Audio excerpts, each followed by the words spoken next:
अगर आपके पास सोना है तो उसे संभाल कर रखिएगा, और अगर आप लोग सोना खरीदने जा रहे हैं तो इस खबर को ध्यान से सुनिएगा और उसके बाद आप लोग सोना खरीदने जाइएगा। आपको हम बता दें कि सोना एक ऐसी वस्तु है जिस पर इंसान सबसे ज़्यादा भरोसा करता है। बैंक में पैसे हो ना हो, लेकिन घर में सोना ज़रूर होना चाहिए, क्योंकि अगर आपके पास सोना होता है तो आप एक सिक्योरिटी महसूस करता है। एक आम इंसान कभी भी अगर उसके ऊपर कोई भी किसी भी प्रकार की अगर मुसीबत आएगी तो सोना उसे बचा लेगा। लेकिन क्या होगा कि जब सोना महंगा हो जाएगा? क्या होगा? जो 30,000 रुपये तोला यानी कि 10 ग्राम एक समय में सोना हुआ करता था, आज 60,000 रुपये 10 ग्राम सोना मिल रहा है। आखिरकार ये सोना महंगा क्यों हुआ है? क्या इसके पीछे रीजन है? सबसे पहले मैं आपको ये बता दूं कि ये आज तक का सबसे ज्यादा हाइक है अभी तक का, कि एकदम से सोना जो है वो इतनी छलांग मारकर इतना महंगा कैसे हो गया। तो पहले हम आपको ये बताना चाहेंगे कि पिछले महीने जो है वो सोने की कीमत क्या थी।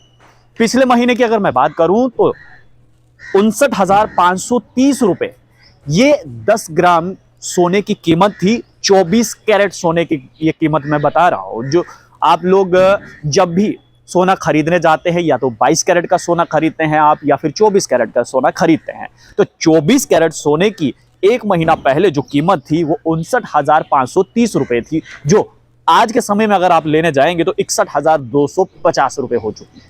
और इसके साथ साथ अगर आप 22 कैरेट सोना खरीदने की सोच रहे हैं तो एक महीना पहले उसकी कीमत 54,570 रुपए थी, जो बढ़कर 56,150 रुपए हो गई है। तो इतना बड़ा हाइक, लगभग 3% हाइक जो है वो पिछले 30 दिनों में, यानी कि एक महीने में 3% हाइक जो है रेट में सोने के देखने को मिला है। और ये सब हुआ किस वजह से? अब वजह पर आते हैं। हाल ही में यूएसए में 3 बैंक जो है वो करप्ट हो चुके हैं, यानी कि उनका दिवालिया निकल चुका है। और एक जाना माना स्विस बैंक है, उसका भी दिवालिया निकल गया है। और इन सब को मद्देनजर रखते हुए जो ग्राहक है उसका भरोसा जो है वो बैंक पर अब नहीं बन रहा। ग्राहक ये सोच रहा है कि कहीं अगर मैंने बैंक में पैसा जमा किया, मेरा पैसा डूब ना जाए।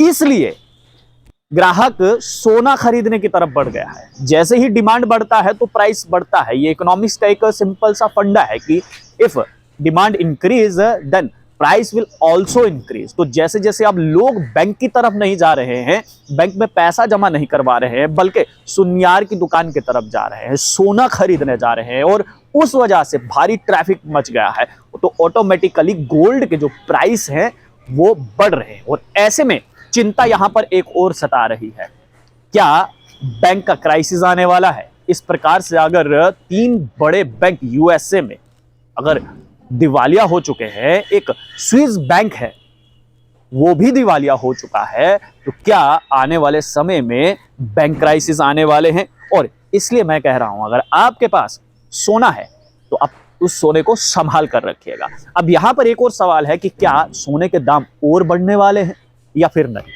या घट जाएंगे? इसका जवाब यह है कि फिलहाल जो जानकारी हम तक पहुंच रही है उस जानकारी के मुताबिक फिलहाल सोने की कीमत जो है वो इतनी ही रहेगी।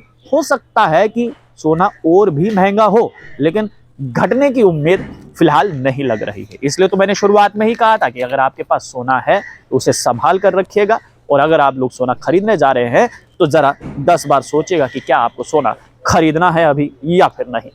आप लोग देखते रहे स्ट्रेट टॉक्स। मुझे देव ठाकुर को दीजिए इजाजत। धन्यवाद।